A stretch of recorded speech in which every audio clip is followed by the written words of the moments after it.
Welcome, gathered friends, and thank you for joining us as we once again light the lantern and begin another adventure. Tonight we will be playing Era of the Dragons, our D&D homebrew game. My name is Archangelic, or Mal, and my pronouns are she, her, and tonight I will be your game master. So let's go ahead and introduce our players. We'll start with you, Silver. Hi, everybody. I am Silver_Bulette here on Twitch and over on YouTube. I will be playing Fenxiris Roxalar. She uses she, her pronouns, and at least for the next 4 years, I use she, they pronouns. Levi. Hello, my name is Levi, and tonight I should be playing Torsten Pinewalker, the half-elf armor artificer. We both use he, they pronouns. And Soliloquy. Hey friends, I am Soliloquy or Jaden. I use they them pronouns. You can find me most places online as FatSapphicBro. I'll be playing the Tiefling Barbarian Grief. Grief uses he they pronouns and also uses a combat wheelchair. I'm an ambulatory wheelchair user in real life, and so I like to use the combat chair in game. Combat wheelchair is designed by Mark Thompson, who you can find on Twitter at the username Mustangs Art, and the info is linked in the chat. Welcome back to our space here at Lantern Light Adventures. This is home to all of our TTRPG and related content on Twitch. All of our games are also uploaded to our Lantern Light Adventures YouTube channel. There's a link to our link tree in the chat right now. You can click on that. It will take you to all of our various social media pages so you can follow us everywhere we are. If you want to be kept up to date on everything that we're doing, feel free to also join our Discord, which is linked in the chat. Thanks for joining us for Era of the Dragons, our D&D 5e actual play set in Mal's homebrew world. We stream this game most Sundays from 7:30 to 9:30 p.m. PST. As for where you can find us the rest of the week, most Mondays from 6 to 9 p.m. PST, we stream It Waits for No One, a modern fantasy tale. This is our Monte Cook Games Cypher System actual play. We built the world collaboratively using I'm Sorry, Did You Say Street Magic? That world building session has been uploaded as a Patreon exclusive and can be unlocked at any of the paid tiers. And our paid tiers start at $1, so check it out if you're interested. We also record an audiocast after show for some of our games where we go over any necessary advancement steps, debrief from the games, and go over our stars and wishes for the session. You can listen to these for free on our Patreon at patreon.com/lanternlightadventures. All of these after shows will always be free, but we appreciate any contributions and support as it helps us continue to bring you awesome queer content. Do you want to play in a game with us? Well, our first season of our Girl by Moonlight actual play, An Empty Dream, wrapped up earlier this month, and we are preparing for our next project. Mal, Chantel, Elle, and myself will be doing a full season of Appetites, our Monster Hearts 2 actual play that follows a group of young monsters who attend culinary school. We are casting for 2 spots at this table, so if you're interested in joining our Appetites party, please fill out our casting call form, which you should be able to find linked in the chat, and it's also in our link tree. Just as a reminder, each month we take the last 7 days of the month off so that we can edit and prepare more content for y'all, as well as have a bit of a break to handle our day-to-day responsibilities. And finally, in support of a Free Palestine, we'll be sharing the GoFundMes for various families. The first family we are trying to help out is the Masood family. Dahlia, her husband Rami, and their 4 children are in great need. Dahlia and Rami worked as pharmacists, but have since lost their home and their pharmacy.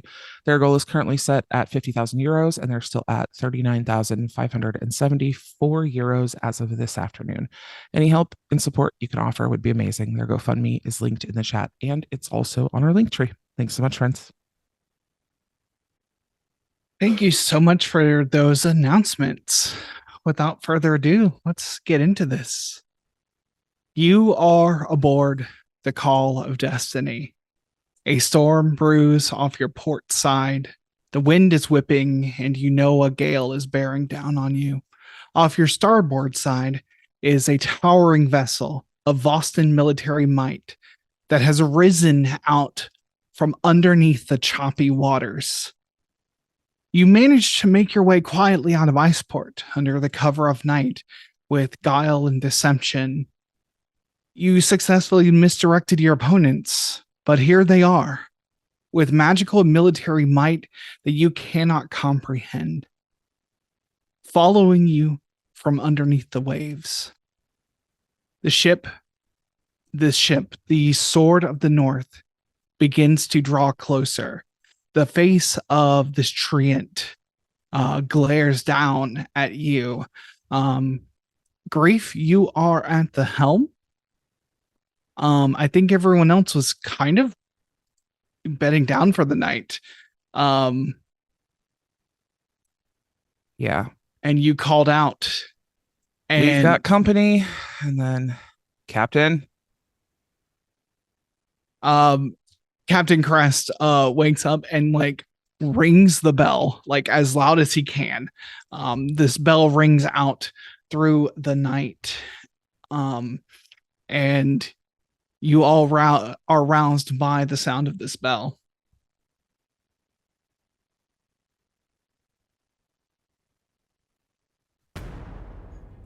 Torsten kind of clumsily falls out of his bunker hammock, grabs the breastplate, grabs his armor, and starts walking up to the top deck.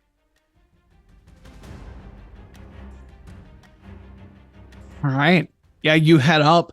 Where it was clear skies before you, the skies are now darkening. The stars are starting to be slowly, like, I won't say snuffed out, covered by the cloud cover above as this storm is getting closer and closer.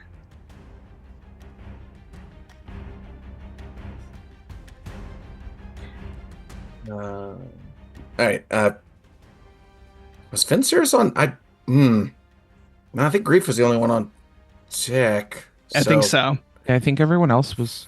I don't know if everyone went to bed or were doing things. Mm-hmm.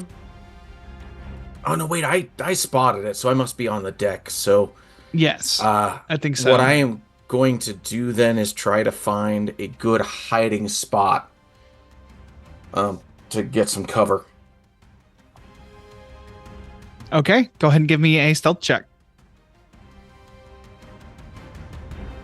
It's gonna be one of those nights, huh? Oh no. That would be with my plus 13 stealth. That's a 16. Okay.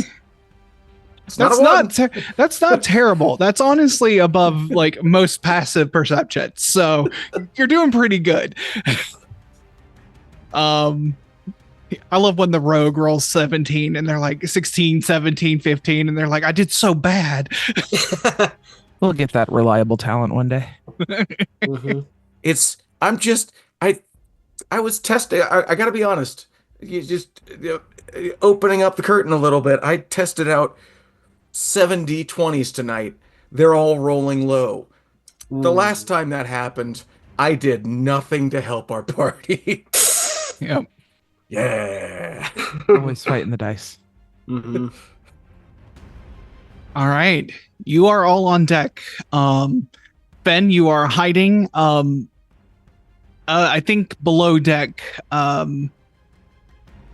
Torsten. Elric is getting his armor on. He's, at least trying to get his breastplate on to get up here.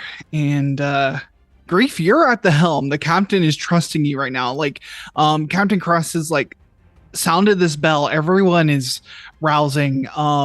Chook has come on board. And the first, well, he's not the first mate, but he's, who Captain trusts. Jexel is also up here. I don't know why the captain would rely on me. I don't know what I'm doing. I'm just supposed to hold it steady. Yeah. But he eventually will come and take the helm from you. He says, what do you want me to do? I don't know. There's no chance that we can outrun them. We're not going to be able to take them. We might be fucked here. A fish will eventually get caught, but it always tries to escape anyway. True.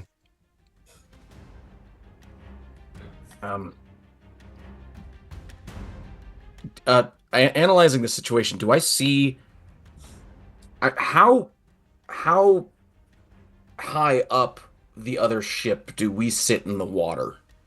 If that makes sense. Yeah. Right now, because of how they've come out from the waves, your decks are almost even at this point, like your top decks. It's just the sails that like tower over you because this ship has just absolutely massive sails compared to yours. And just like, stern to aft, like is, huge. Right. Mhm. Okay, so we can't. It's not all the way out of the water. I was going to suggest trying to hide in its shadow. Yeah. Hide a blind spot. Okay. Oh man, and I don't necessarily want your crew to get hurt either. And it says, he says, you have shown courage and kindness. We'll help if you want us to. How far away is the rest of my party? They're on. So you're just on the forecastle where you're just on this upper part of the back. You could probably just jump down to them. You can see them within 60 feet of you. Okay, do what you think you can to get us away. I'm gonna check in with my crew and see what the hell you want to do. And I'll jump down to see, at least chat with Torsten and Elric. I don't know if I know where Fen is or not. My passive perception is 15. Passive perception is 15. So yeah, you don't see Fen. Okay, good. Yeah, but you are looking for me, so it might not just be passive perception. No, you can roll perception if you're looking. Well, also, I know that she tends to hide, so I'm not trying to, get blow her out up her of spot. or anything. Yeah, but if you want to know where she is just for situational awareness, which is, I feel is try, something but my dice hate me every day. Yeah. 8. No, I rolled a 3. Mhm. yeah, you We're doing probably. Two! No. All right, Levi. Get Yeah. that 3 ready. My passive is 16, so Torsten will just see Fen. We'll think, oh, she's hiding. Don't nod. And just yell above the wind. Yell above the wind. Grief, what's happening? Great fucking question. They caught up to us. I'm not. I don't think we're gonna outrun them. We're certainly not gonna outfight them. I'm hesitant to put the whole crew at risk. I know that they're willing to go down with us, but I don't want that per se. Gods beyond. Find land, get us a head start, half decent hiding spot. Yeah, maybe there's a place that we can fit into that they can't. Hmm. All right, let me go run that back up to Captain. Is there anywhere close by that maybe we can fit into that they can't? Anywhere that we can attempt to hide for a bit, or at least keep y'all safe while we flee? He curses under his breath in Draconic and starts to say something to you in Draconic. Fen, you would get the sense he's basically saying, God damn it, we're in open water. And then he says it in Common. He says, we are in open water. We are hours from shoreline. I'd have to check the stars for any islands I know. We don't have time for that. We don't have time for anything. We need to act now. Either hold on to your butts or get used to seeing soldiers on your ship.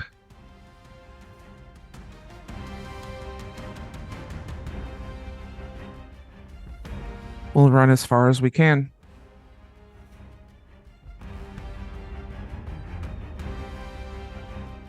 But if push comes to shove, I don't want you guys putting yourselves at risk. We're the ones that they want. He yells out, everyone brace, and he just spins the rudder. He spins the helm, and I need everyone to make a strength saving throw. You do so advantage because he did tell you to brace. All right.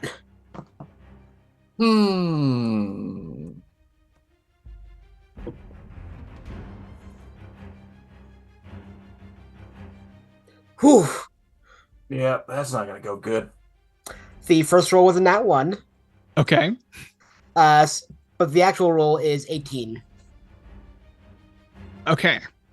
Uh, 18. 18's good enough. You grab onto the rigging and hold yourself in place. You said strength, right? Yep. That's an 11. Ooh, an 11. Okay. With advantage. Told you these dice. 11's enough to not fall off the side of the ship. Okay. But you are going to take 5 bludgeoning damage as you hit the rail on the side of the ship real hard. And you lose your stealthy position. Yeah. Oh, yeah. I'm sure. This is stupid, but can I use? Wait, is that a cunning action? What is that called? Uncanny dodge. Yes.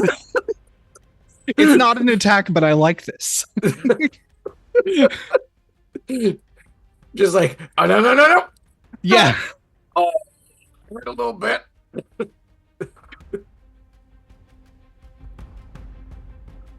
24 for me.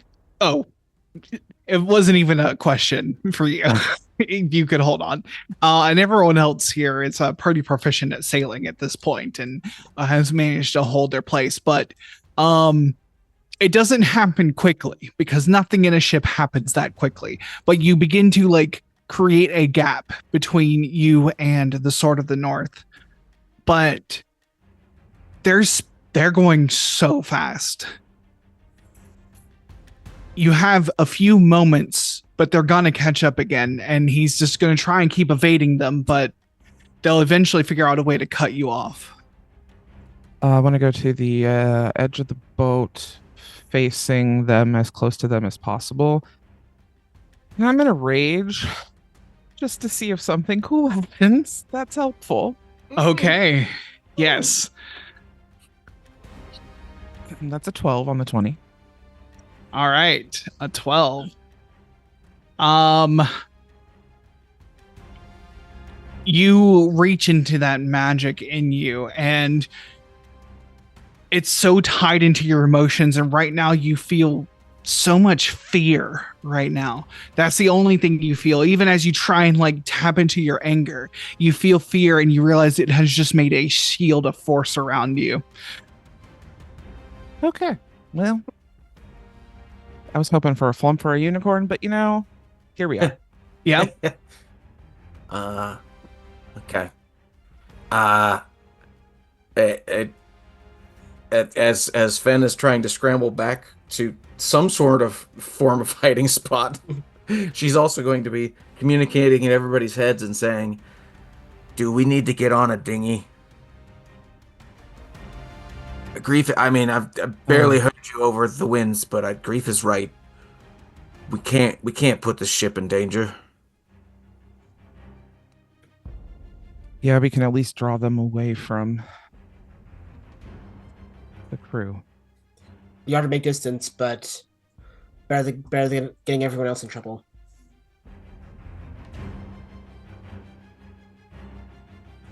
Or we... Oh man, I don't even know.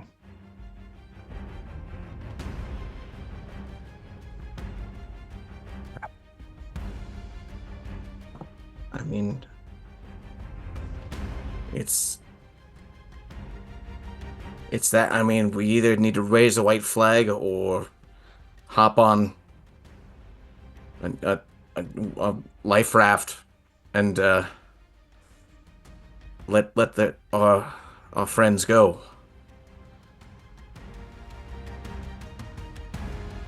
You see, as you're trying to figure this out, the Sword of the North is gaining on you. You see that there are some sort of spellcasters. They are lined on the front of this ship, and they are casting spells.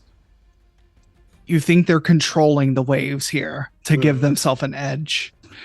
And it closes within, and you see that the second in command, she runs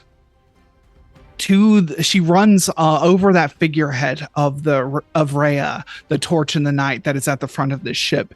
She leaps.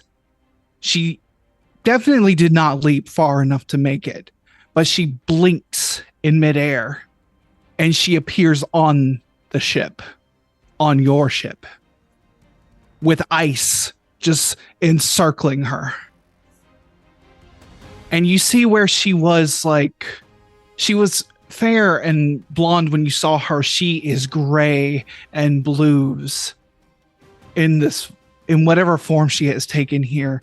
There's no moon here, but whatever light that you can see, you feel the cold just oozing off of her. She says, "You won't outrun us. I don't know where you expect to go." Do I know where the lifeboat is? Yes, you do. Torsten is going to start going forward. We won't escape. We won't escape. But you'll have to chase us first. And I'm just going to start going to untie the lifeboat. Okay. I'm going to keep myself between her and anyone else. All right. Grief, if you don't act, you will lose your rage. So you haven't been attacked, but if you don't attack, you're not How far attacked. away from me is she? Close enough. Close enough. Okay, 1 second. Let me look. Yeah, just to be clear about the effect in a non-narrative sense. Whenever a creature hits you with an attack roll before your rage ends, that creature takes 1d6 force damage as magic lashes out in retribution. Okay. So I have to either attack or be attacked? Correct, to maintain your rage.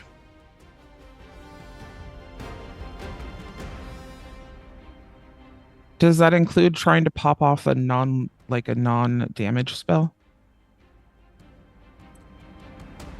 If it says Does it have to be actual damage? It would have to be a spell attack. Okay. So, if I recall correctly, let's consult our rules here.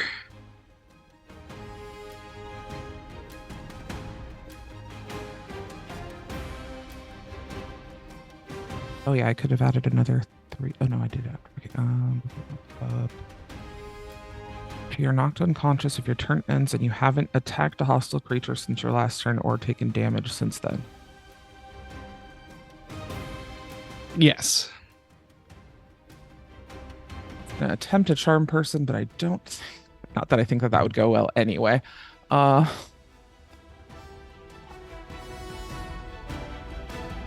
god, this is so dumb. I'm just gonna hit her. Okay. Oh boy. Bound to happen. 19 on the die plus 10. 19 on the die. That's definitely gonna hit her.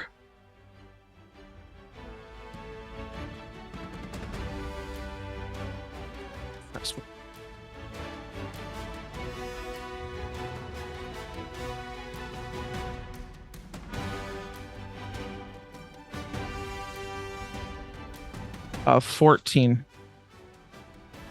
14 damage. Okay. Yeah. That is a hefty hit on her. So yeah, you strike and she's not wearing she's only wearing, like, she seems to have like some sort of padded armor underneath her uniform. And you connect with it and it, like, she screams out. This has been, luckily the captain's not distracted by any of this going on. And you can so like you're still maintaining that gap, but she yells out and she's looking to the ship to see how close they are. She's trying to hold you in place here. But she begins to bleed from this attack and she says, "You can kill me. There's 600 more people here after you." Guess the body count's gonna grow from here.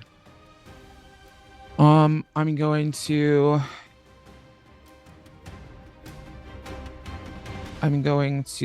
move away and I'm gonna follow the direction that Torsten went. Okay.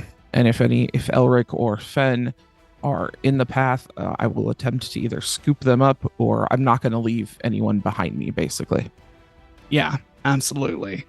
So she is going to draw her rapier and she is going to make an attack against you. She only rolled an 8 though. So she does not manage to attack you. Partly because the waters here are becoming more and more choppy as time goes on, and a wave crests between the two ships, lurching the ship to its side. Not enough to knock you out of place, but enough that it definitely sets her a little bit off balance.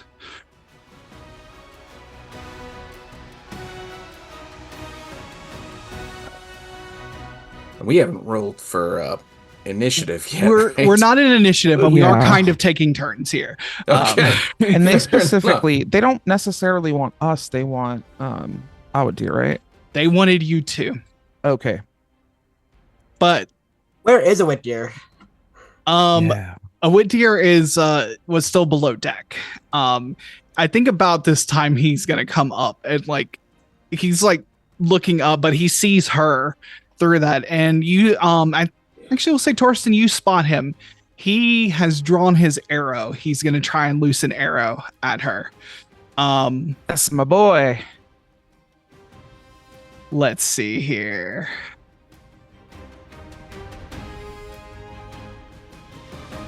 His longbow.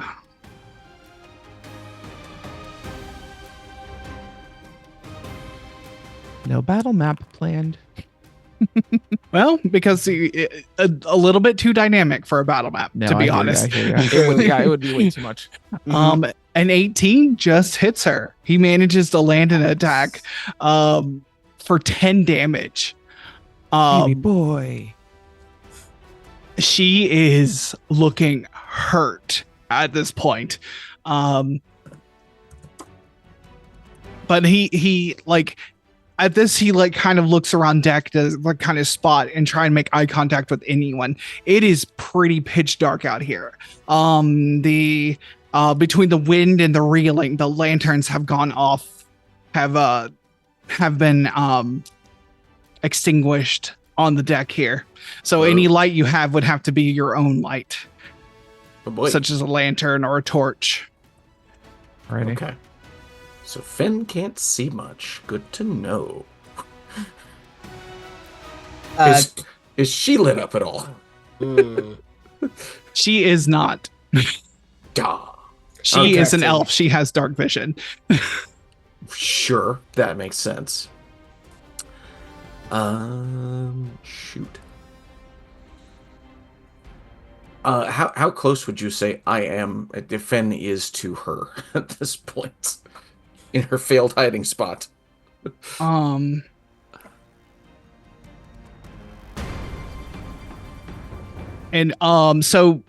I mean, you're close enough that you can get within, this ship is not very large. I think it's probably 40 feet from side to side.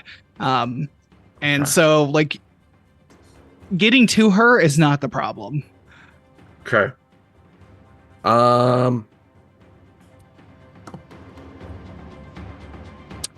Okay, let me put it to you this way. I've been hearing her voice and where she's at, right? Yes, you have. Okay. I'm gonna aim for that spot with a word of radiance. Oh wait, nope. That's a range of 5 feet.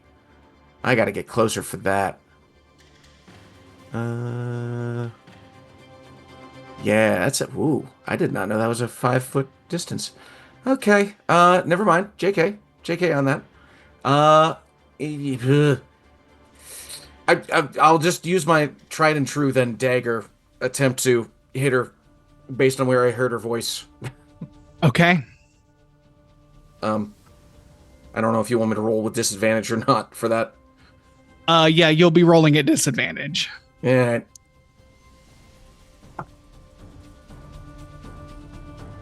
That. Yep, that's the lower number. That would be... Where's my mind daggers? There they are. 15 to hit? 15 does not hit. Yeah, I figured. Okay, and then she's going to scramble towards where she heard Torsten going towards, but she's also going to dive behind a box if she can, or any sort of structure on deck. Yeah, there are definitely there's barrels and supplies like strapped up here for storage. So yeah, absolutely there's places to hide. Okay. And at that point, Torsten, you are trying your best to like bring bring this dinghy down, and all of you hear a massive crack of lightning hit the Sword of the North. There are no stars in the sky at this point. The storm clouds are on top of you. Another strike on the same mast. One more strike on that same mast. The force of this, you can feel the heat and the sound, and it's like echoes through this place. It sends the Sword of the North lurching over to the side into your ship. You can hear the crunch of the hull underneath the weight of this massive vessel. Your sails entangle, and as they pull apart, they are both damaged. Everyone give me perception checks.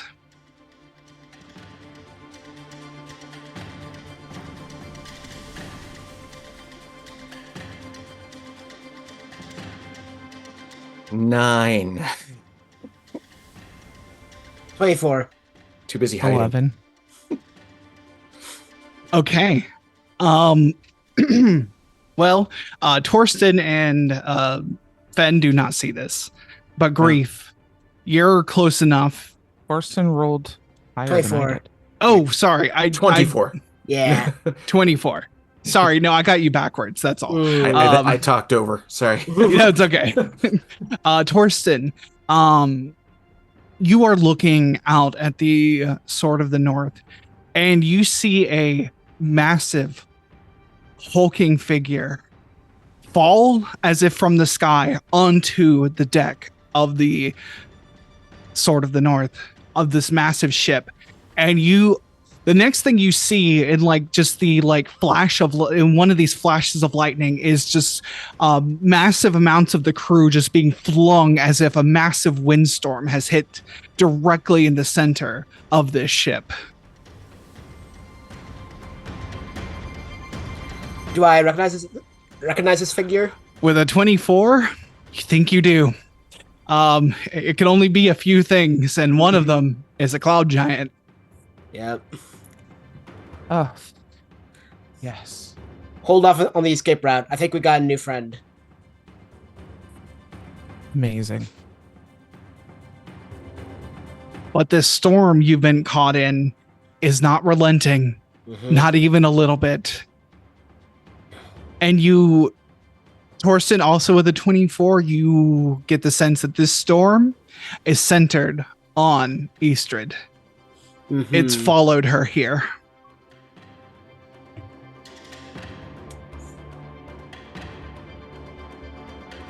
Are we still looking to draw the Sword of the North away from our ship?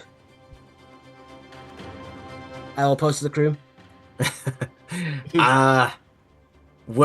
What just happened? I heard a lot of lightning and a lot of breaking. Are we okay? Easter's on the scene, so huge swing in our favor, but we're still outnumbered. Thas, best friend. Thas comes from under deck and says, "We're taking on water."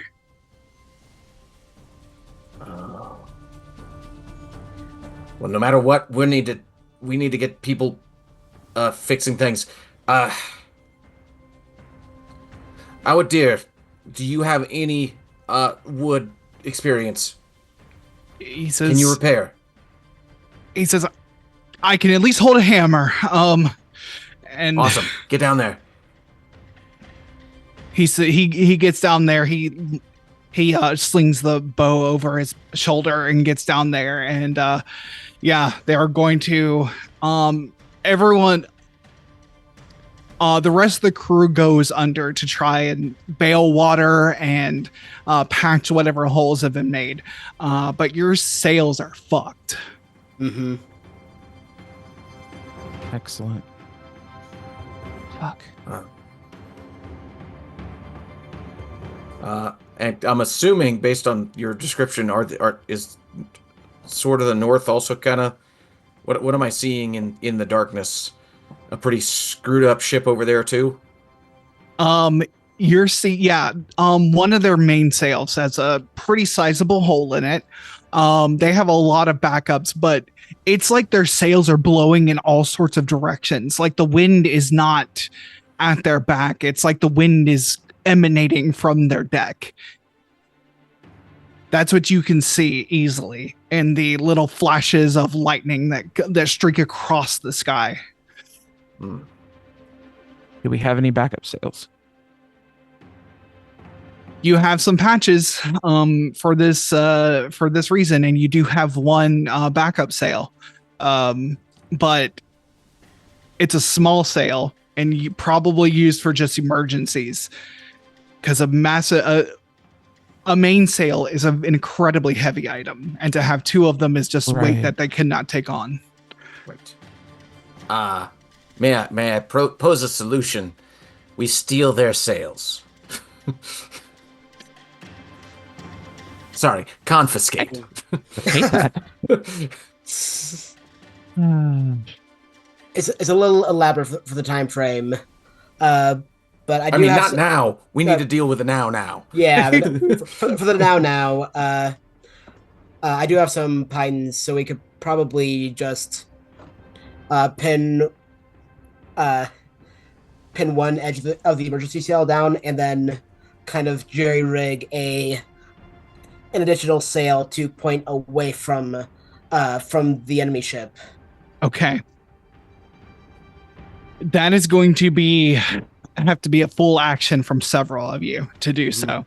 I would say that this is, if you have proficiency in vehicles, I will let you do this at advantage, but it's going to be strength checks to do this. Athletics, something like that. Dexterity, I think we can make a case to get up into the rigging, at least. All right. Do we still have an enemy on board, though? You very much do. She is not interested in murdering you, but she is still here, and she is trying to hold on because nothing is going right on this ship. But that is something you do have to deal with. She will stop you from trying and run, but she's not interested in killing you. Okay.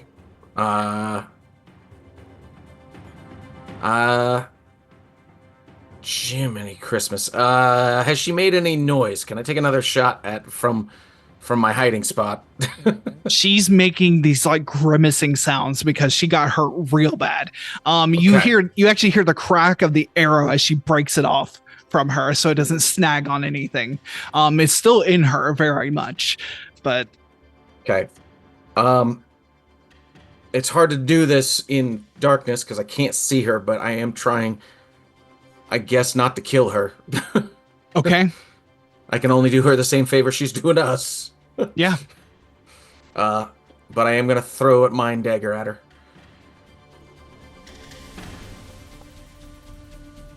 And that definitely misses. Back to 3 towns, so that's a 12. Yeah, Ooh. definitely misses. She doesn't even actually notice. You missed so badly. The wind and everything is whipping around here. A wave crests up over the top of your deck and washes across the deck. I need all of you to make strength saving throws. Which die? Okay.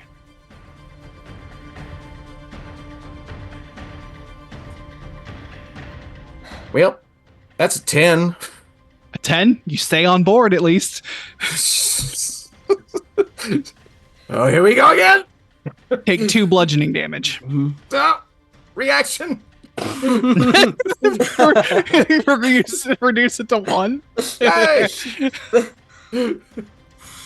The physical dragonborn Fenxiris yells out reaction. Bad news, I did not roll a 3. Worst news, I rolled a natural 1 for a total of 4. Oh boy. Ah, I rolled Yeah. a 27. Can I help? A 27. Yes, make a dexterity saving throw. You do so at advantage because you have danger sense.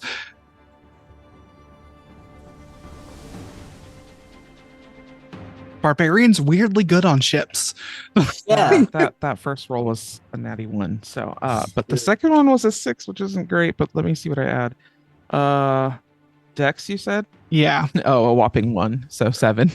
No. Not You dexterous. you try and roll, and you try to just let yourself roll towards the, with the incline of this deck, and you are not fast enough to catch. You see all you see is like, an arm or a hand come up from underneath this wash of water, and as the water clears from the deck, Torsten is not on deck. Oh fuck. And I'm covered in metal. Yeah. Torsten, all you see is water. There is water in your nose and your eyes. You have like almost instinctually trying to breathe. You are not in a good place right now. I'm going to ask you initially to make a Constitution saving throw Okay. because of how hard this hit you.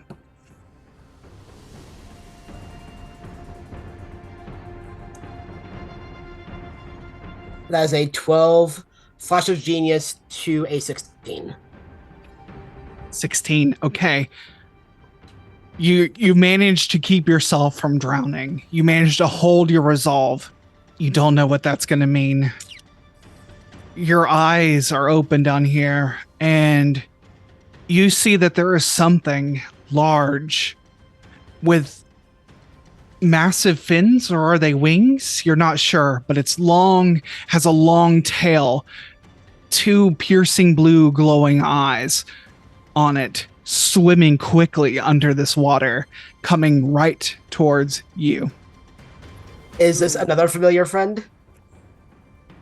Give me a quick intelligence check. Make this a history check. Alrighty. Oh, for fuck's sake. I'm not proficient in history. That's funny. That is a 21. 21. This is not familiar. This is not the right shape.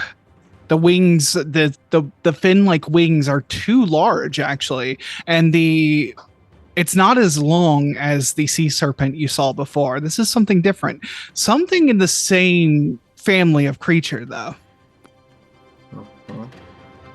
Ooh, that's bad. Oh, that might be real bad. I don't know. Yes. Has anyone seen Torsten? Is everybody okay? Did I see Torsten go over the edge, basically? Yeah, you at least saw him in the wash of this wave, and then you didn't see him anymore. So there's only one assumption you can make in this moment. I think he got washed out with the wave. Okay. Did you say where? Wait. Oh, never mind. I know which direction he was. Okay. Captain Crest yells out, "Man overboard! Man overboard!" Is that one full action? Bonus action. Sweet goodly moodly. Okay. Yeah, yep. This is dumb, but I need to do it because otherwise I won't see what in the world's going on.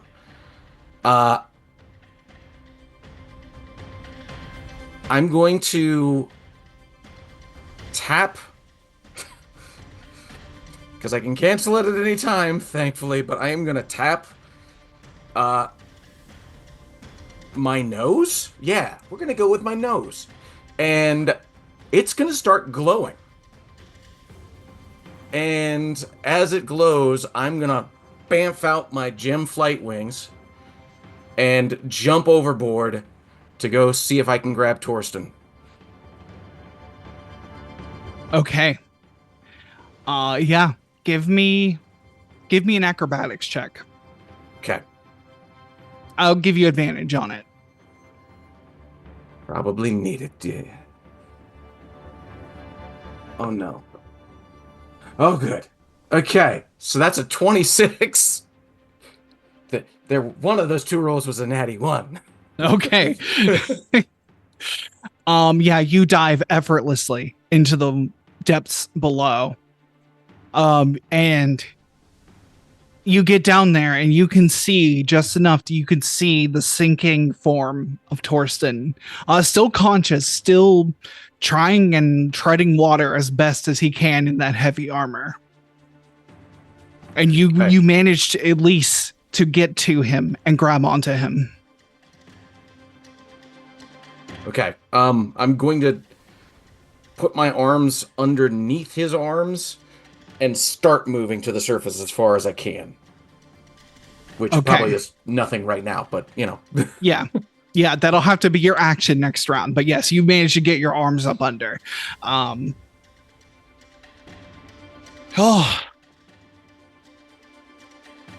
You see that so Grief, you are still on deck.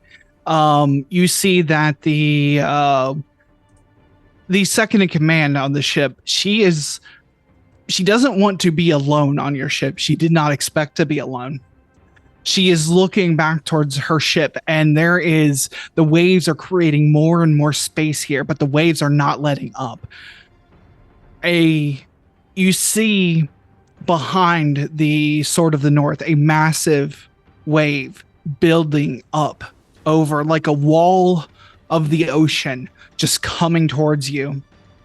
And you know you have to brace now. That wave is going to hit both of these ships, and there's no evading it. Okie dokie. Please give me a strength saving throw.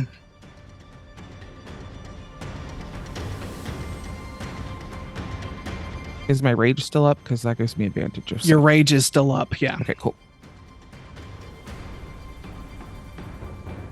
Nice. 19 plus 9. 19 plus 9. Okay.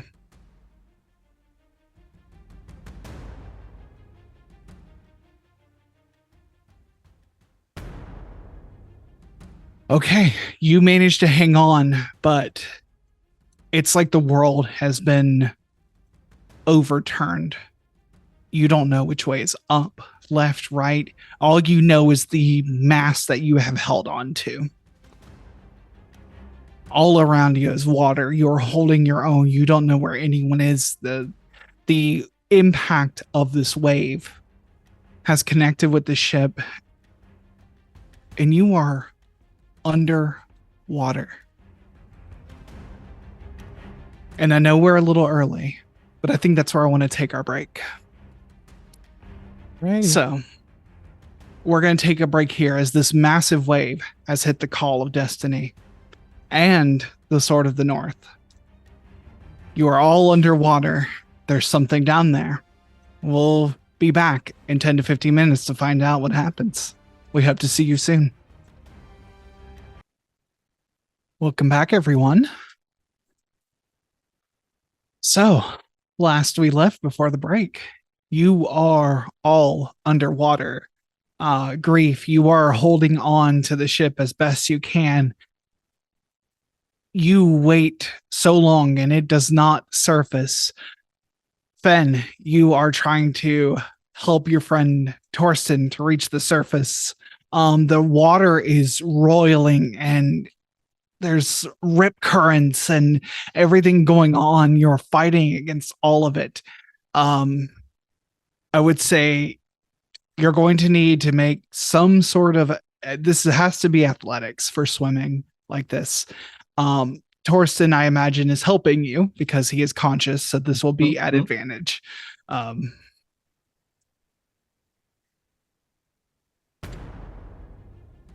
Okay, all right. I mean, just for funsies. Yeah, no, that was the better one. That would be a 19. 19. You at least manage to center yourself, but you're looking around and you see, like, you are not far. You see, like, the prow of the Call of Destiny underwater here with you. Air bubbles are just billowing from it. It is trying to surface, but it is underwater itself. But you are beginning to swim up. And as you swim up, you see above you there is something in this water. Something long, something reptilian. Its wings act as fins, but there are also feet, but it looks down at you, two piercing blue eyes. And you could see lightning above the surface of the water, probably in the sky above. I think all of you see this. It glints of greens and blues. And the water continues to roil. And keeps you under. Everything begins to bubble and turn black as if the sea is just churning around you. You lose sight of everything. Even the light is just not enough with the amount of like air and debris that's being stirred up by whatever this creature is.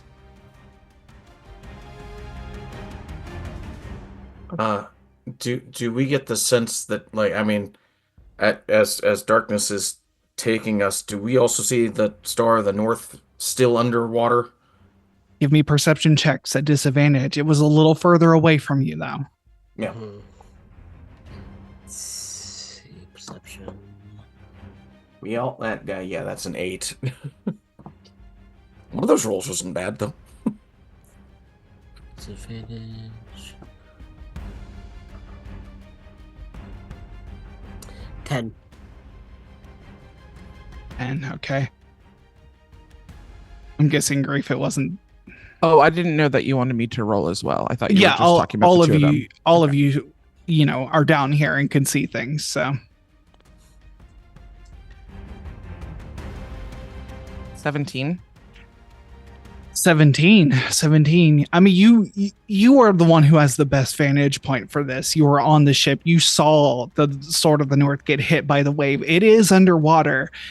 There are, Grief, I think you see so many of its crew in the water with it. And it's taking on water as well. You can see that it is also billowing this air from below decks. But that's when the roiling begins and you lose sight of everything around you.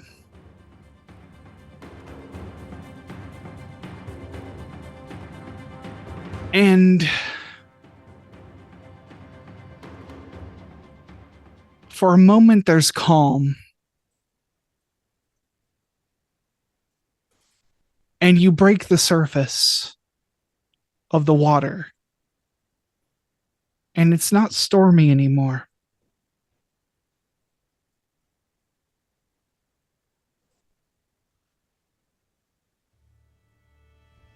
It's daytime.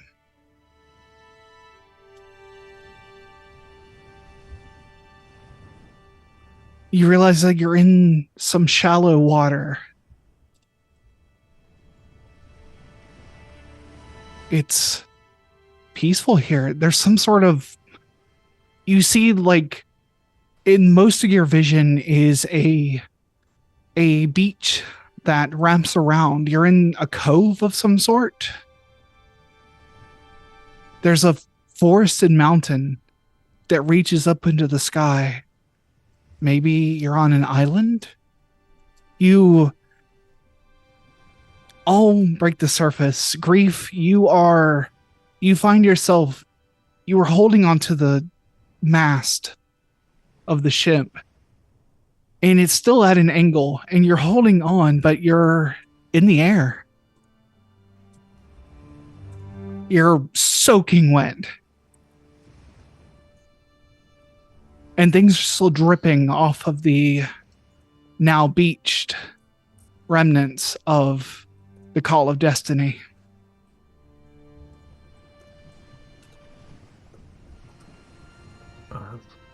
But Fen and Torsten, you surface, catching your breath.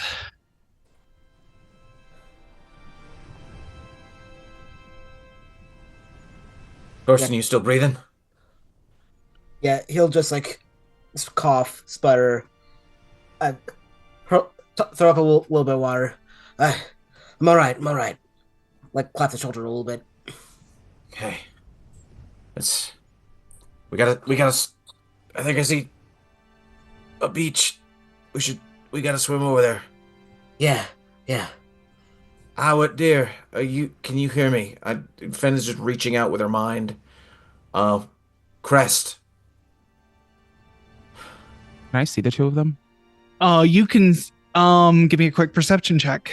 Not a disadvantage or anything. You're just out in the open air. 11. 11. 11's actually good enough. You go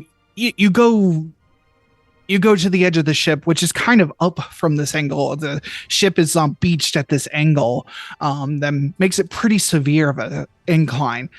But you go to the edge and you are looking out at this crystal blue water, and you see them. They're pretty easy to spot, especially against the contrast of like the this blue and purple and red coral reef beneath the water.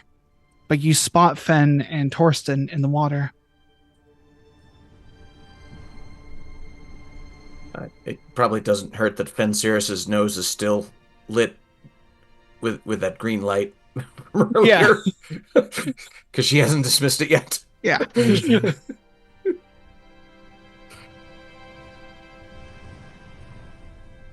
Yeah, Torsten is not the strongest swimmer, but he'll start like making his way to the beach, and once he hits sand, he'll just flop over, like not even fully out of the water, panting. Yeah, though the waves lap up against you and draw you back in. You feel yourself sinking slowly into the sand, but you're so exhausted. Fen, you saw that too, right? Yeah, there was a. I mean, it had to have been a dragon, right?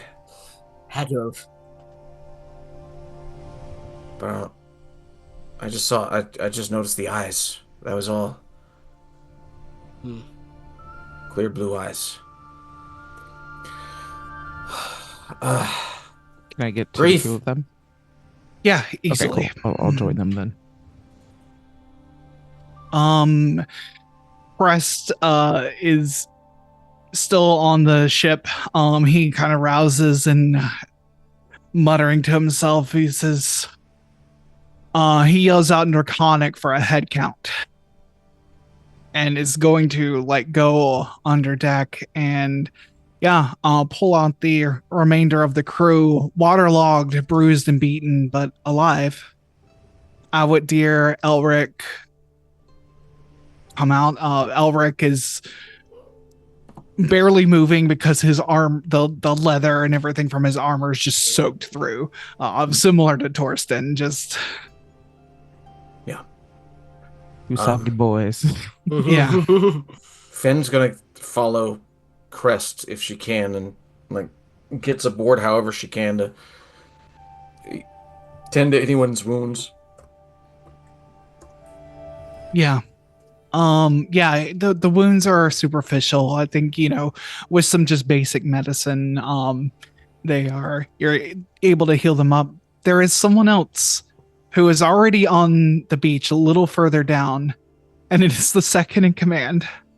That elven woman, she has now turned this bright orange red. Oh. I see. What?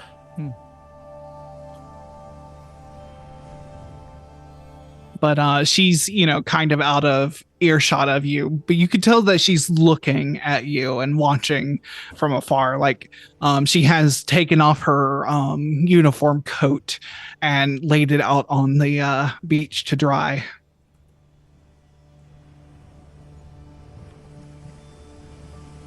Is Thas okay? Thas is okay. Yeah, he is. He sees that Elric is kind of struggling to swim, and he starts rooting around the wreckage to get some wood to like float on the water and help bring over food and supplies. And Chook and the chef Darsa are also going to start bringing over whatever supplies they can bring easily over. They need to get the food out of the water lest it spoil. So Torsten will eventually get up, use his action to take off his armor, get that like actually drying and situated, then start to pitch in. So probably towards the later end of that process. Yeah. You begin to pitch in. Whoever wants to can easily pitch in to like get whatever supplies and things off the ship. The ship is beached pretty solid. It's not like lurching or moving, and you don't think it's going to wash out. It seems pretty set in the sandbar here. I want to go talk to that woman. You approach, and she stands at full attention as you approach, clearly nowhere to run. And but she has her hand on her rapier, which is she has it out actually because the sheath is soaked through. She needs to let that dry as well. So she has it out, but she has it down at her side. What did you want with us, exactly? Not what you claim to want with us. What did you actually want with us? I don't know. I had orders. My orders were to retrieve you and the custodian and bring you to Versailles. I assume someone with more authority wants you for something. But that's all a little bit moot now, isn't it? You follow orders that cost lives and you don't ask questions? My intention was not to lose any lives. I did not attack you. At least not at first. You attempted to flee us as we were lawfully detaining you.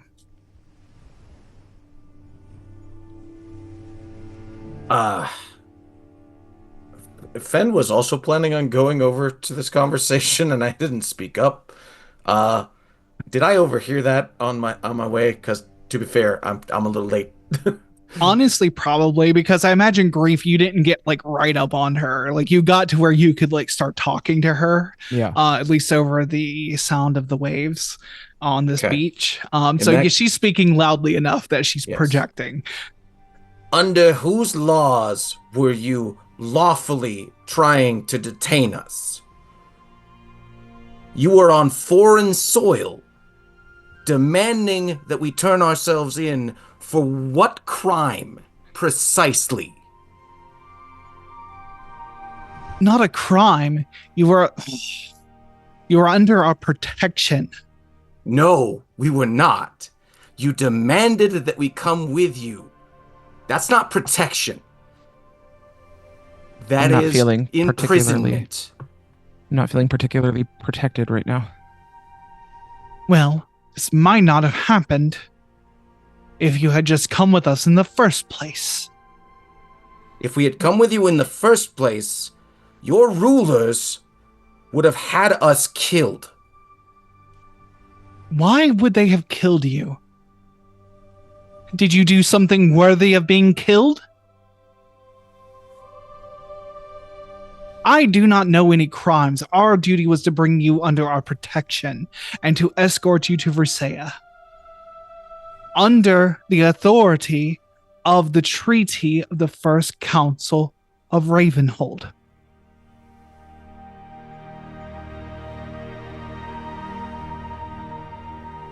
If you haven't noticed, there is a brewing existential threat to everyone in the world. And Things isn't it are so convenient that the elves have the power to take over every single land and protect them all? Isn't that convenient in this existential threat time? General Perrin is acting in the best interest of everyone in the realms. If you are just following orders that you don't know, I'm going to tell you right now, one of your ambassadors, one of the people that sat on the council that promised the protection of the elves, we saw personally work with the dragon cult. So pardon me for not trusting you. Pardon me for not trusting the elves who are being controlled by a higher power. Oh, so it's the elves now. What can we expect from a dragonborn other than sympathy with the dragons? The dragons we've started slaying? Like I said, I don't know who you are. I had orders to bring you and separate orders, might I add. Not connected, you just happen to be in the same place. You are not the only leader we are bringing under our protection. And think about why that might be. Wildly, just think for a second. Why are they trying to consolidate all the leaders into one place under elven protection? I just want you to analyze what you are saying, because you're saying a lot of words that sound very fascistic. I don't know if you're familiar with fascism, but that's how it works. A lot of protection. I'm sorry, but Vasna is a democracy, a republic. We don't listen to kings. We do not have this type of top-down authority that you seem to think we have. Yet you followed instructions and followed orders. It took how many of you to protect 6 of us? To bring in a protective manner 6 of us? You had to bring how many people capable of combat magic? Yes, to protect you from dragons. If you haven't noticed, they can destroy entire cities in an afternoon. If you haven't noticed, there are no fucking dragons here, and you attacked us. Oh, there's no dragons here. Then what was that underneath the waves? What attacked both of our ships?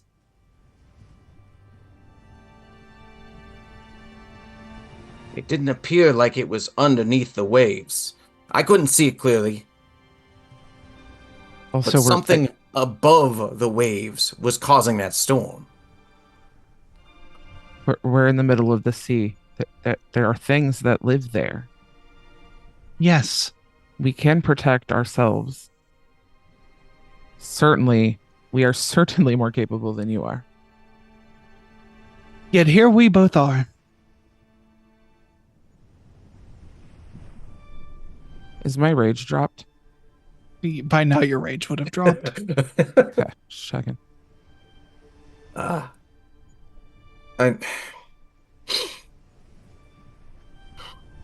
I am a lieutenant commander of the Boston Navy. I have a duty to uphold treaties and our Constitution. And that means helping where we can, protecting who we can, protecting our allies in this fight. Vasna has outsized military capability, and it would be foolish for us not to bring it along to protect people. Well,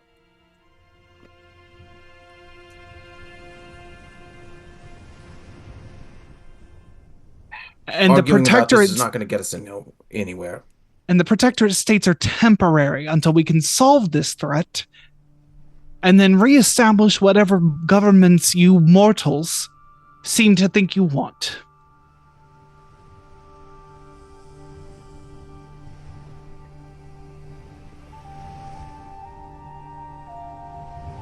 Just do me one small favor.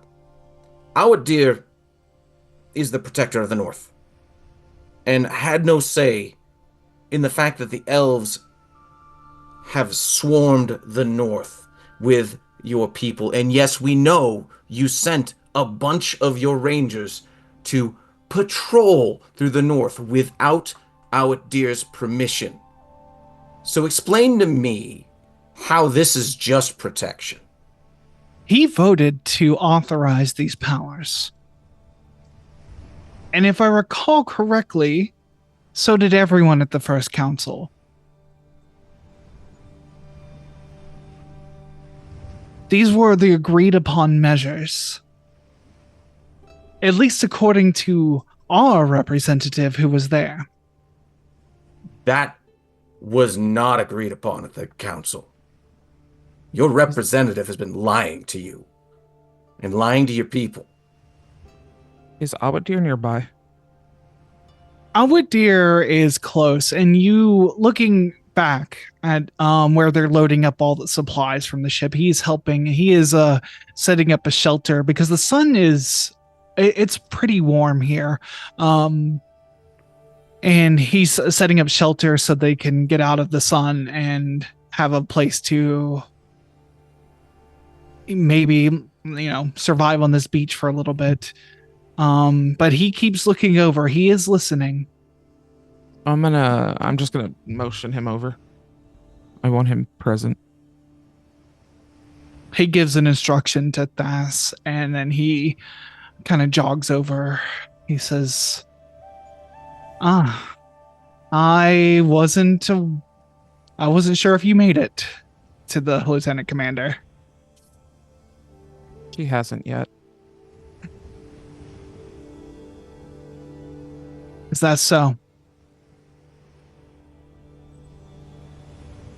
We all need to Lieutenant survive. Commander tells us something very interesting, our dear, and I'm sure you'd love to hear it too, that our arrest, the invasion by the Elven army of your lands, we apparently, when we were at the council way back in the day, months ago, you all gave permission for that, according to her.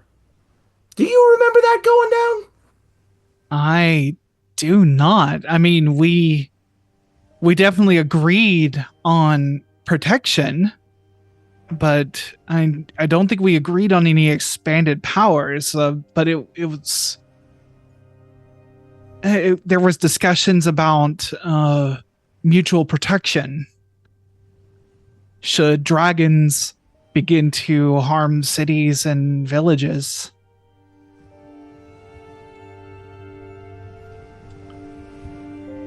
She looks tired of this conversation. She says, I am not a politician, and I never claimed to be one.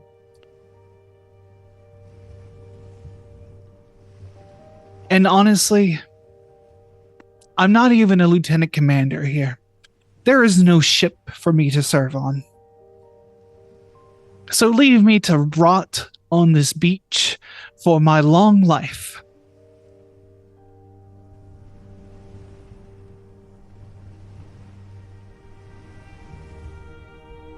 Do you know if any of your other folks survived? We're gonna have to... leaving you here is not an option. And I don't mean because you're a threat to us. I mean because we have to work together.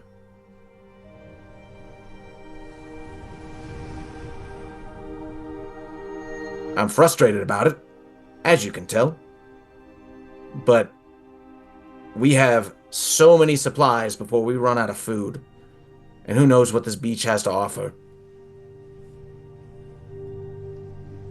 we need to get away from here, I suspect.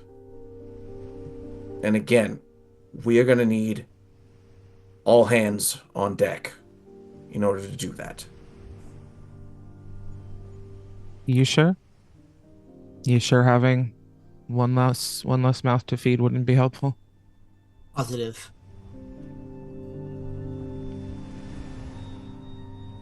All right. She goes to turn away, but she winces at the wound in her side and in her shoulder. And Awadir, at that wince, runs to her and he says, "Sit down. Lift up your shirt." And he will take the bandage from his own bag, which he has it seems he has a small waterproof satchel. It seems to be made of leather that's been coated in something.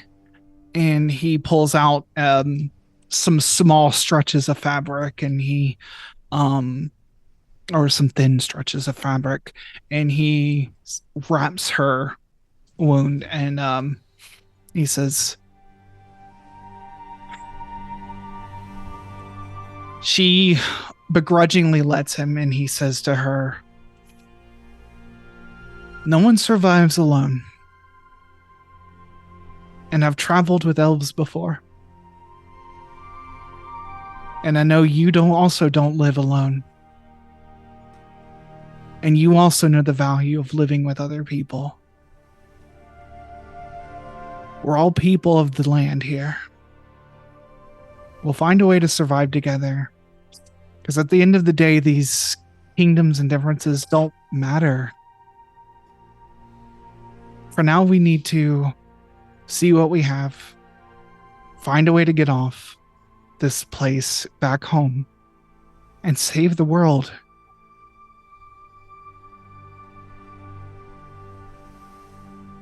She doesn't respond. She looks down and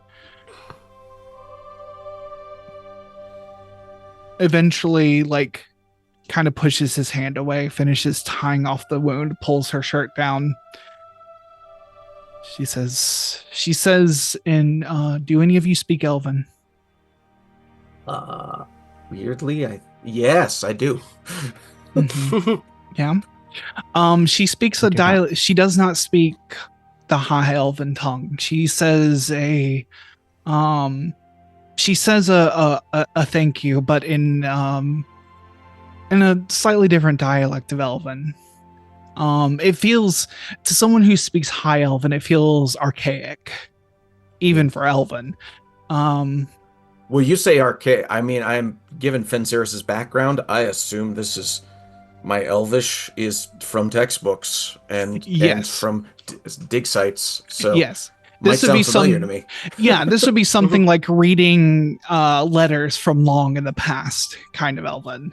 But she's, it's sometimes hard to determine the age of an elf, but this is, like 1,000 years ago, kind of Elven.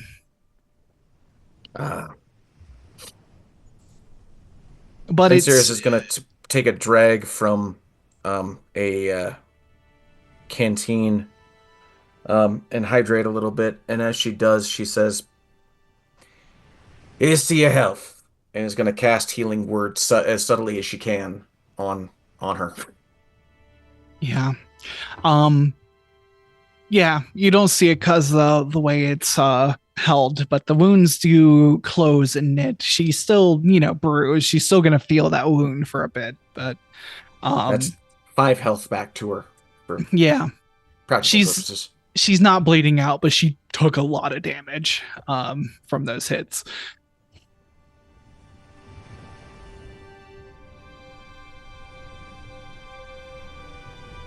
You said you're just following orders. Yes. And I believe you. Because you have said with full conviction things. You didn't speak from the wrong side of your mouth, as we say back at home. You mean what you say, which tells me yes, you have been lied to, but that also means that you are not actively working to kill us. You could have tried to do that on board, and you weren't. No, It's I had hard to trust, but I'm sorry. Go ahead. no, I had no intention of harming you. You simply fled, and I had to make sure. My orders were to make sure, but those don't matter right now. No. She will walk towards you. She reaches out a hand to you and she says, "Can we start over?"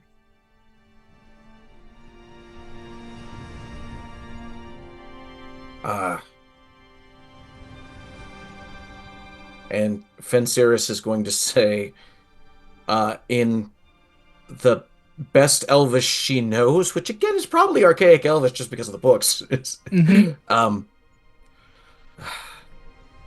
let's start again, not as friends, but not as enemies. Yeah. She'll reflect that word. She'll reflect that word friends, but you notice like the syllable sound, the vowel sounds are slightly different. Mm-hmm. Like it's still an archaic form of the word, but the way she pronounces it is not the way you learned. Torsten will offer a hand as if to shake.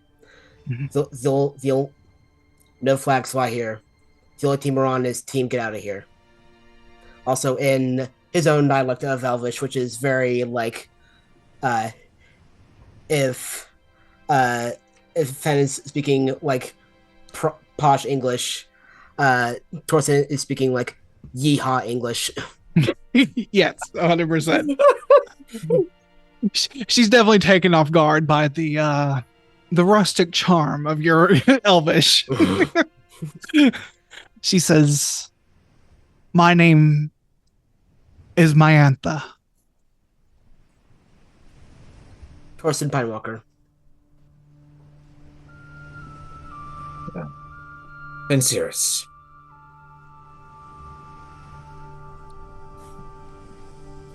I think at the point that Torsten shakes her hand, I think Grief just leaves and goes and finds Thas. Mm-hmm. Okay. Yeah. You turn to leave. You go find Thas. Thas is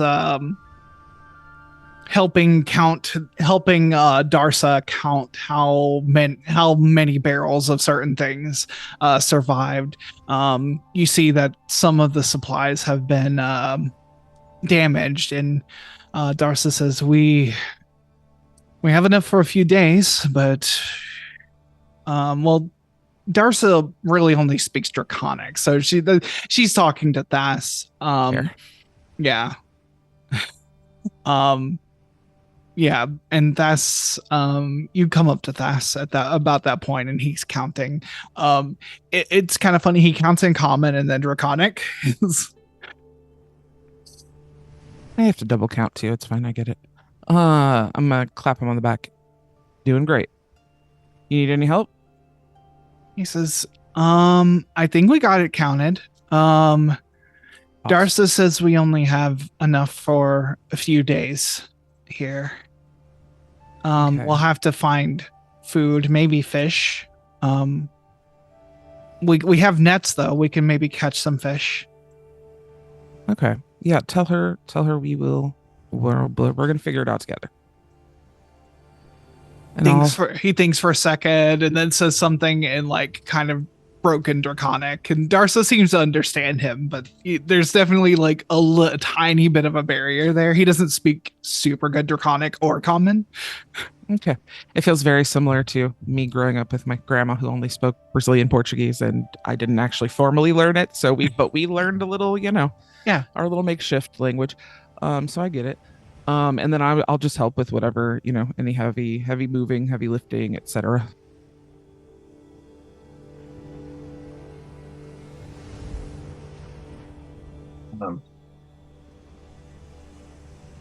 Okay. Yeah.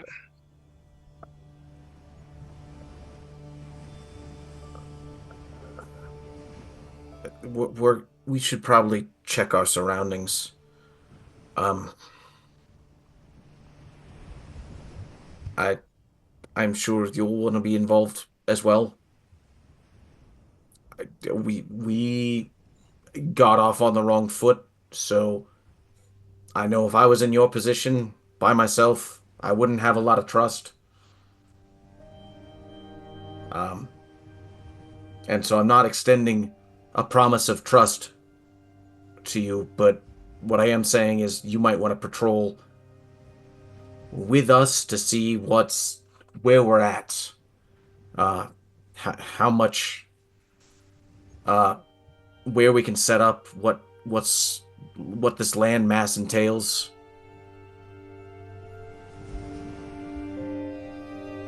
Yeah, I will. I'm happy to help you scout. It's been a while since I've been on a scouting mission, but I think I remember a thing or two. Hate to survive all that and then have a bear or whatever sneak up on us. Imagine, I mean, the trees don't seem. But do we even have bears here? Probably not, but I don't know what would be in the on an island like this. Yeah, bears, smoke monsters. It would be, Yeah. You never know what you'll find, I guess. You brought your own bear. You did bring your own bear. So yes, technically there is a bear here. At least one. Yeah. I mean, Fenxiris definitely thought that in the back of her mind, but didn't say it out loud. Oh no, a bear killed her. I don't know what happened.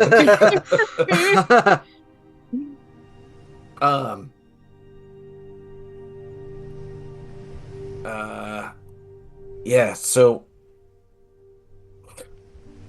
Torsten, I mean, I think a group of 3 is probably safer than not because we don't know what we have. And I don't want to drag grief into this. So Torsten, will you join us in checking the surroundings? Gladly. I think they need a moment.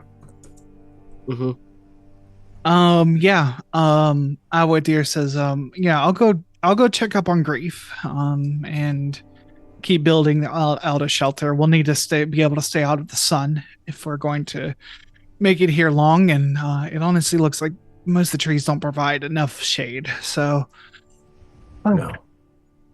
But depending on the tree structures, we could maybe use some limbs. Mm-hmm. Mm-hmm. Yeah. Right. Yeah, he'll head back over to where they're kind of staging things, trying to build things above the tide line here. But yeah, Awadir will come meet up with you, Grief. Torsten and Silver, give me I would say this is either perception or survival.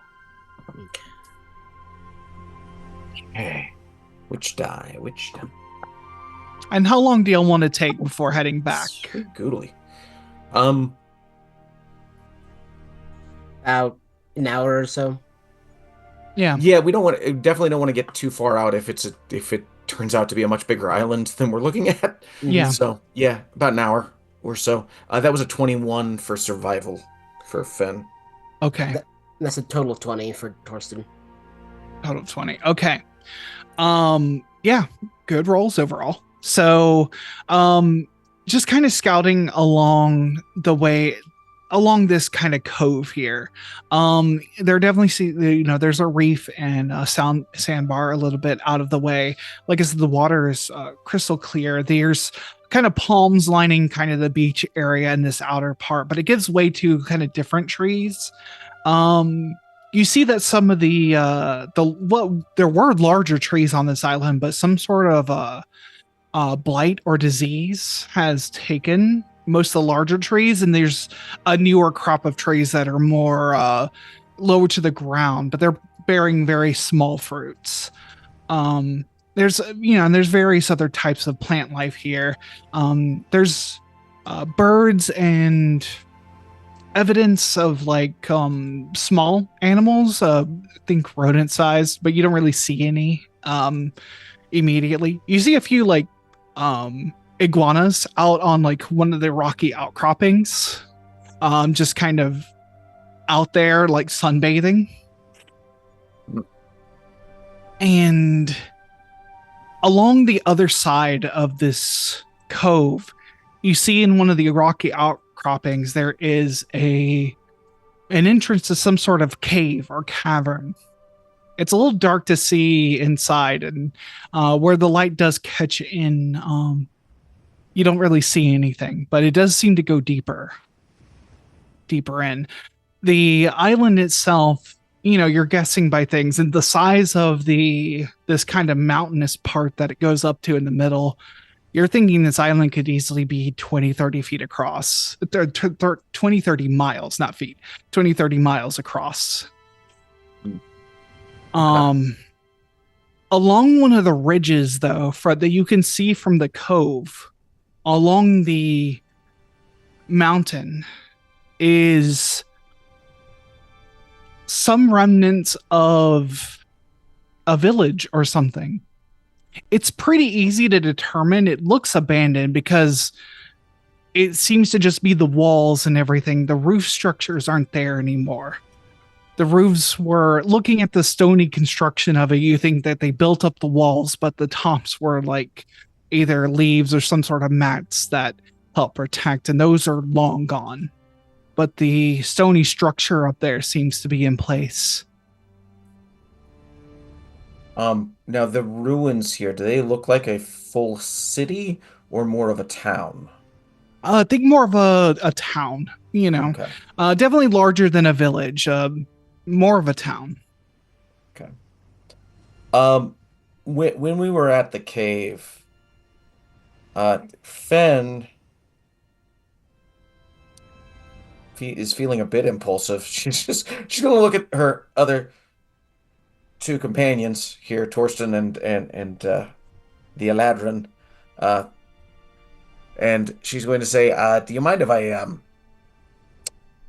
just get us a little bit more sense of how deep that cave is? Just a tiny bit of sense." Useful info. I got a stupid idea, and Fenn's gonna pick up a rock and use light on it. Mm-hmm. Then she's going to like toss it in the air a couple of times, and then hurl it down into the cave. Okay. Give me I'll say this, just make like an attack roll. Okay, Like, fair enough. All right.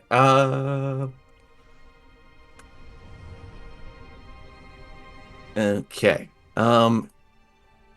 What would that be? Okay, I rolled an 8. If we're using, I think my Yeah, like your dagger or something. proficiency, Yeah. yeah, oh yeah. So it would be like a 14.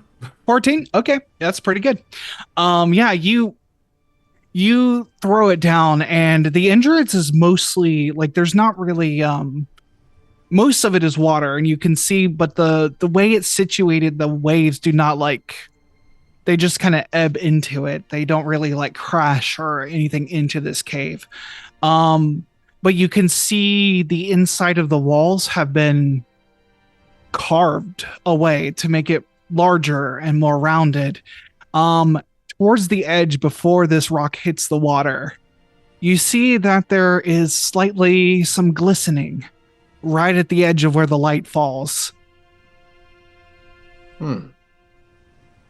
It glitters like gold and jewels, things you're familiar with.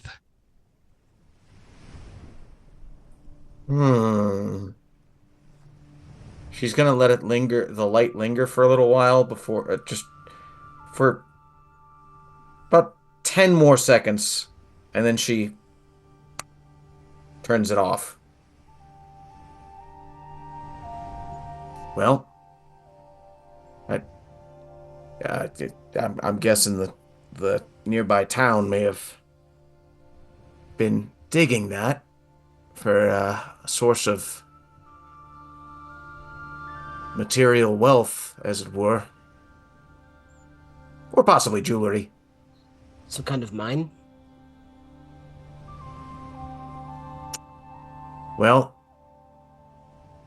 some digging was happening, and there was some familiar shininess to it. That might be worth checking out later, but we should get. We've been gone for a while. We should check back in with the rest of the folks. Mm-hmm. Let them know what we found.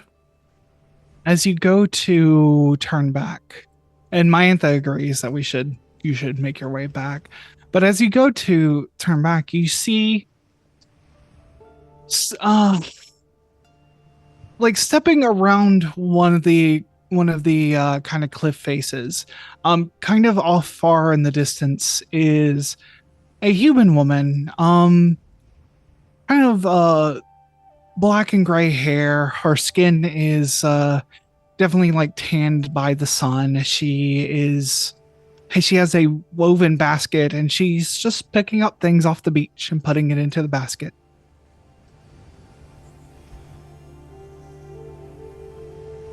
I'm pretty sure I know the answer, but Myantha, she wasn't on your ship, right? No, definitely not. Didn't figure. Huh. Torsten, what do you think? Do we go greet this person? We may be in the front of making mood, but we're not sure.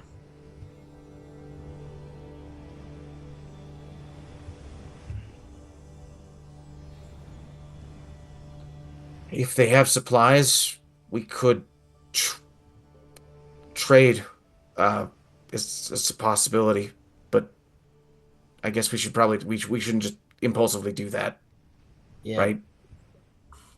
Yeah, give it another day or two. If we don't make it off by then seek these people out. Okay. Though she may know a way off of this place. Good point. Absolutely. I agree. If they were mining here, then might be trade going in and out already.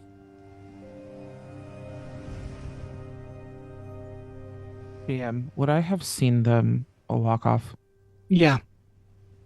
Okay. After, I think I would give them like maybe like 2 minutes head start, and then I'd follow, because I don't think that I would trust them to be alone with her. Okay. Yeah. I think Like, at I this thought they were point- just going to hang out there. I didn't know they were going to go off on an adventure. So Yeah. I Yeah. just, I'm going on an adventure. That's totally fair. I think that they y'all have sat here and like kind of waffled on what to do exploring this cavern. That I think, Grief, this is about the time you've caught up to them. I mean, we should loop Grief and Crest in on civilization first. Oh, hey, Grief. Oh, jeez. loop me in on what exactly? Fenn's just gonna point rudely. Yeah.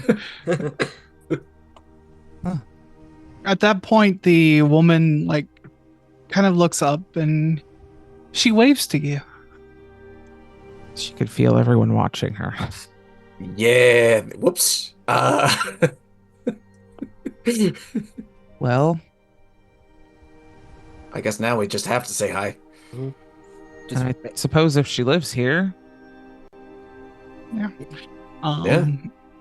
You wave back. She begins to walk towards you. She is barefoot. She is wearing pretty minimal but cloth clothing. And she comes up to you and she speaks to you in common. She says, "Hello. How are you enjoying my island?" So far, so well. Nothing's eaten us yet. It's Oh, Quite good. lovely. Nothing should be eating you. You're invited here. oh, Cool. well, thank you. We appreciate it. I mean, we should probably introduce ourselves. I'm Fenxiris. Hi. Grief. Torsten. Well, I am Aziria, the bronze tactician.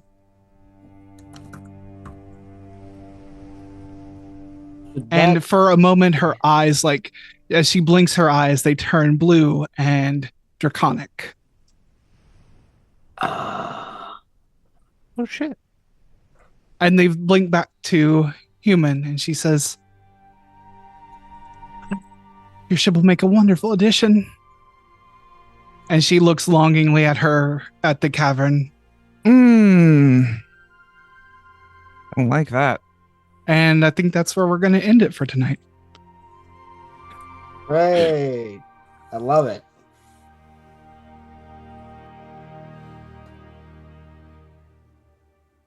Excellent session, y'all.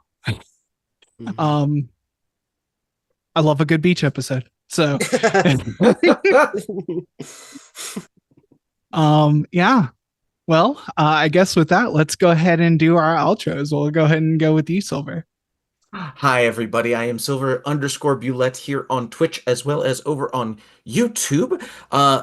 Currently, I'm running 2 different podcasts. How did I forget the word podcast? Any rate, I am host of All the Webs of Stage, and I actually have an episode I am currently editing.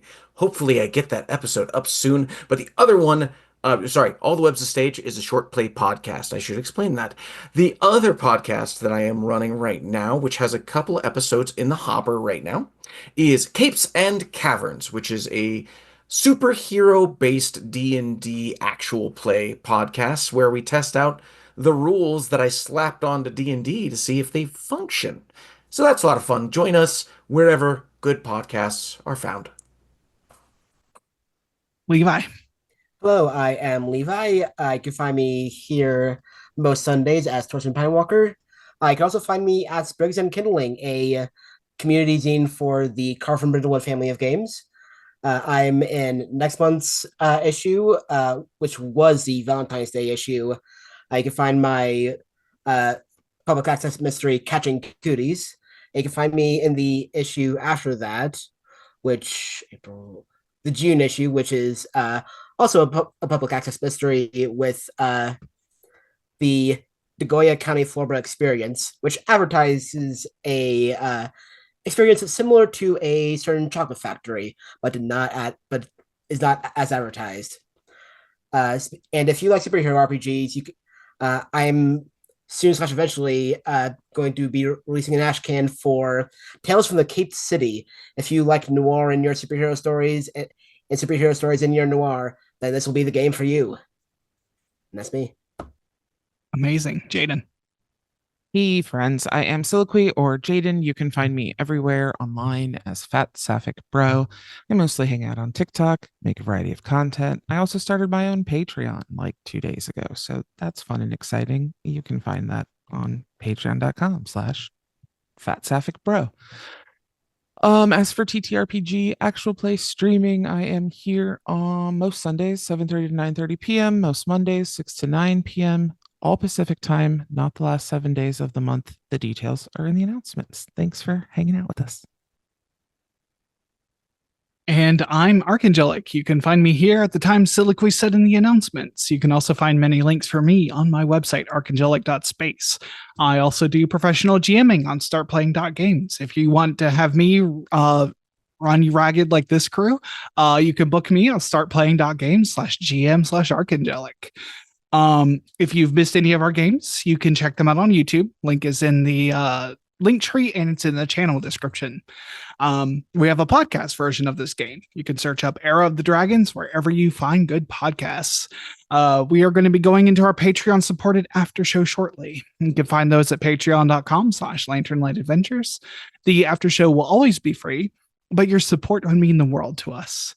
Thank you to you wonderful players for being here. Thank you to our audience for joining us. And lastly, thank you to our producer, Polly Guys, for helping us stream this show. We all appreciate you, and we couldn't do it without you. And with that, as always, we love you, and we hope to see you next time. Good night, everybody.